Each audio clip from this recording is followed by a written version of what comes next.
عزتمند مسلمانانو هغه زنانه چې د حضور پاک صلی الله علیه وسلم فرمایي چې دا ما سره په جنت کې داسې لکه څنګه چې دوه ګوتې. کومه زنانه ده؟ هغه زنانه ده حدیث مبارکو کې راځي چې کومه زنانه خاوند مړ شي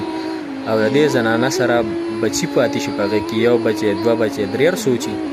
او دغه زنانه دې وجې نه واده ونه کړي چې یاره زما د دې بچو به د پرویش څه کېږي، د دې به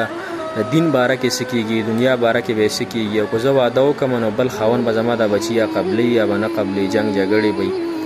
نو په دې وجه باندې زه واده نه کوم چې زما د بچو صحیح تربیت وشي، د الله او د الله د رسول صحیح احکامات وپېژني او صحیح زندگی تېره کړي. نو دغه زنانه باره کې راځي حضور پاک صلی الله علیه وسلم فرمایي چې دغه زنانه ما سره په جنت کې داسې یو ځای لکه څنګه چې دوه ګوتې یو ځای، یعنې د دې کور به ما سره په جنت کې بالکل یو ځای. نو کومه زنانه چې خاوندان مړه شي، به هر حال ګرانه خبره ده، خو فضیلت ډېر غټ دی، خو د چا مطلب او زندګۍ نشي تېرېدی داسې، نو خاوند دې وکړي، او که نه نشي بچو دپاره دغه کولی شي، نو خپلو بچو دپاره دې صبر وکړي، انشاءالله د دې بدله به جنتي،